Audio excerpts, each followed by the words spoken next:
Alors, on poursuit ce soir l'étude du paragraphe 12 du chapitre de la 1689, chapitre qui porte sur l'Église. Et le paragraphe 12 dit, tous les croyants sont tenus de se rassembler dans des églises particulières selon les occasions et dans les lieux qui leur sont accessibles. Ainsi, tous ceux qui ont part au privilège de la communion d'une église sont sujets à sa discipline et à son gouvernement selon la loi du Christ. Alors, la semaine passée, on avait commencé à regarder la question de la discipline d'église. On avait commencé à voir les versets suivants. En Matthieu 18, si ton frère a péché, va et reprends-le seul à seul. S'il t'écoute, tu as gagné ton frère. Le seul à seul ici, là, ça inclut qu'on commence pas à parler du dossier à d'autres personnes. Il paraît que, puis qu'est-ce que tu en penses? On fait pas ça. On garde ça vraiment en privé. C'est euh, c'est implicite ici. S'il t'écoute, tu vas gagner ton frère. Mais s'il ne t'écoute pas, prends avec toi une ou deux personnes afin que toute l'affaire se règle sur la parole de deux ou trois témoins. S'il refuse de les écouter, dis-le à l'Église. Et s'il refuse aussi d'écouter l'Église, qu'il soit pour toi comme un païen et un péager. En vérité, je vous le dis, tout ce que vous lirez sur la terre sera lié dans le ciel, et tout ce que vous délierez sur la terre sera délié dans le ciel. Alors, j'avais mentionné la semaine passée l'importance de s'examiner avant de reprendre l'autre. Vérifier si je n'ai pas une poutre dans l'œil avant de tenter de retirer la paille dans l'œil de mon frère. Euh, Si j'ai une poutre dans mon œil, je serai incapable de bien traiter le péché de mon frère.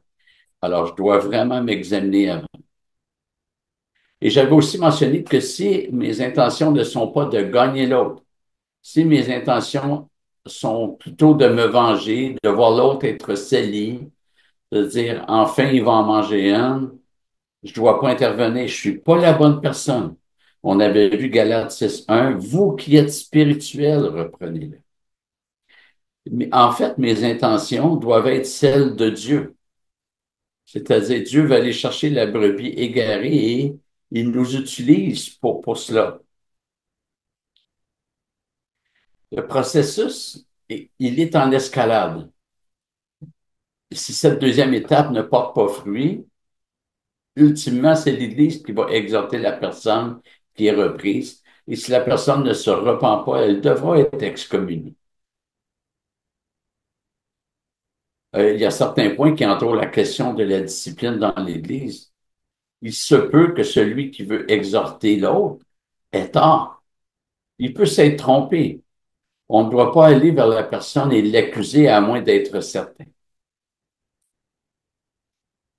On doit lui dire qu'on a perçu telle chose, on a entendu telle chose, et par souci, pour lui, on aimerait qu'il réfléchisse et on aimerait qu'il nous en dise plus. Alors, j'ai déjà raconté qu'un jour, un pasteur est entré dans un dépanneur et en fouinant, il a pris une revue qui était dans le présentoir.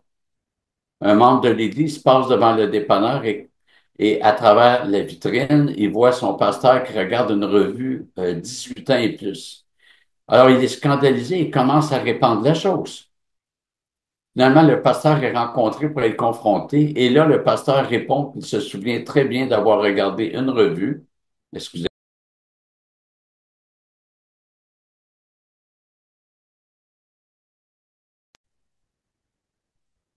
Un éternuement, c'est pas gracieux sur une vidéo. Alors, je suis désolé.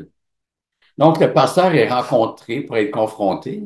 Et là, euh, il répond qu'il se souvient très bien d'avoir regardé une revue dans le dépanneur. Mais en fait, il regardait la publicité sur l'endos de la revue. Et il n'a jamais vu que la revue était immorale. Mais là, les dégâts étaient faits. La chose avait été répandue et on peut imaginer le tort. Le frère qui était passé devant le dépanneur aurait dû aller trouver son pasteur sans rien dire à d'autre et vérifier avec lui. Puis là, il aurait vu que c'est une méprise, puis tout se serait arrêté là. On doit toujours refuser de prononcer ou même d'entendre et de croire des paroles non vérifiées. S'il y a des bouches pour calomnier puis médire, c'est parce qu'il y a des oreilles pour entendre. Donc, avant de dire que l'autre a péché, on doit vérifier sans être accusateur.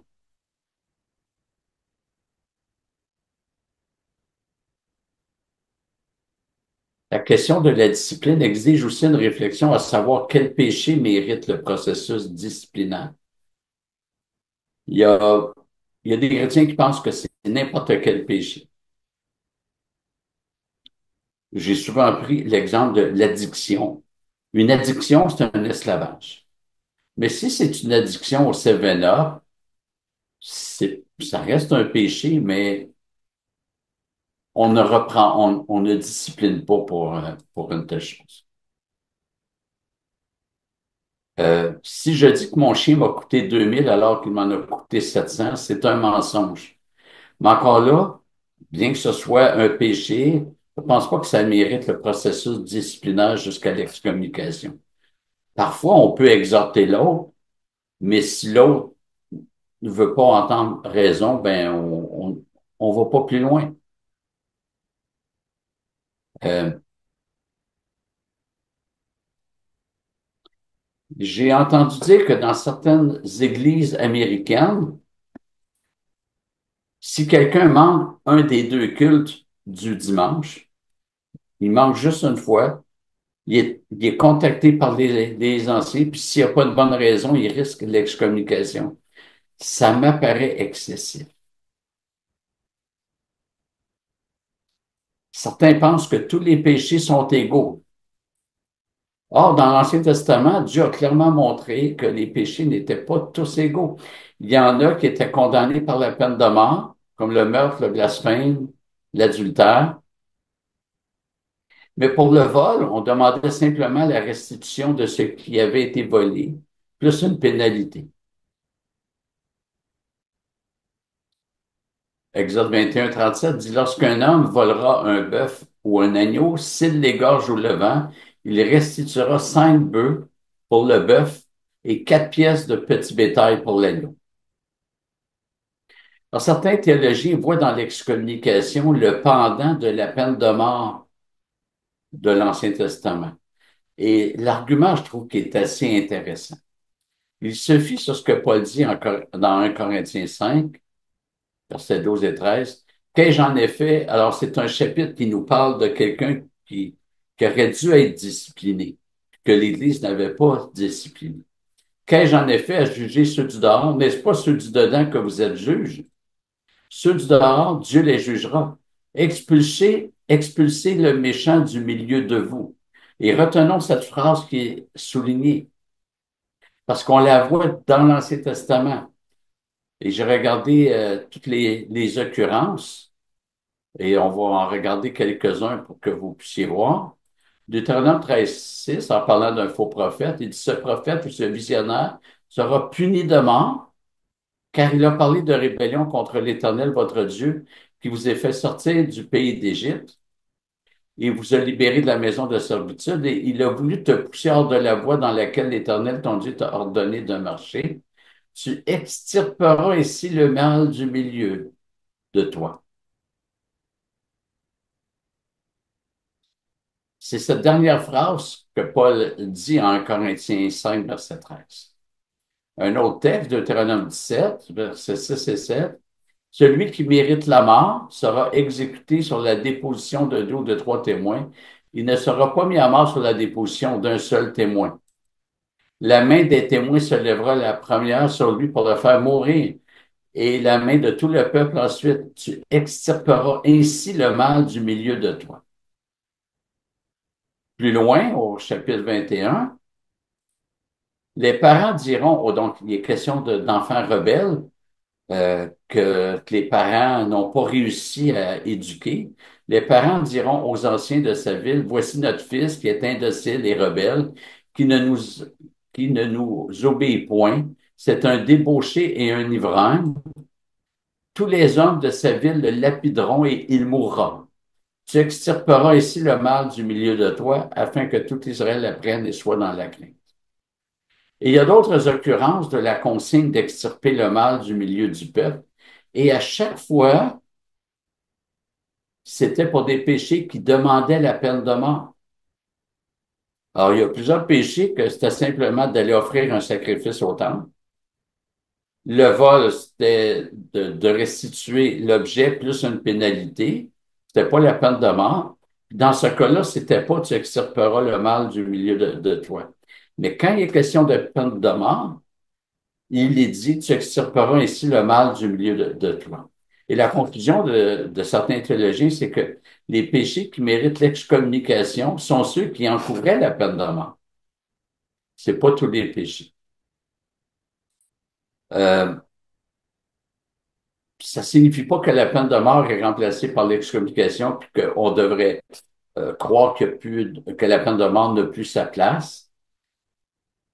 L'idée, c'est qu'en Israël, le pouvoir politique, le pouvoir religieux étaient imbriqués ensemble, alors qu'aujourd'hui, il y a la séparation de l'Église et de l'État. La peine de mort, ça relève du gouvernement civil. L'Église ne peut pas aller plus loin que d'excommunier. Sur ce que je viens de vous dire, je trouve que la position, elle est intéressante, mais je suis pas certain qu'il n'y ait pas d'autres péchés qui méritent. Par exemple, une hérésie. La Bible dit que ça mérite l'excommunication, puis dans l'Ancien Testament, ben, à moins de relier ça au blasphème, là, mais bon. Il y a une situation qui est particulière. On va lire Deutéronome 19, versets 16 à 19. Lorsqu'un témoin à charge se dressera contre quelqu'un pour l'accuser d'un crime, les deux hommes en contestation se tiendront devant l'Éternel, devant le sacrificateur et les juges en fonction ces jours-là. Les juges feront une enquête sérieuse. Le témoin est-il un faux témoin? A-t-il fait contre son frère une fausse déposition? Alors vous le traiterez comme il avait dessein de traiter son frère. Tu extirperas ainsi le mal du milieu de toi. Alors, c'est peut-être la seule occurrence où on voit que extirper le mal n'est pas nécessairement relié à la peine de mort, mais ça peut l'être. Si quelqu'un témoigne contre l'autre en l'accusant d'avoir volé un bœuf, que c'est un faux témoignage, le faux témoin devra payer ce que le vol d'un bœuf encourait avec la pénalité.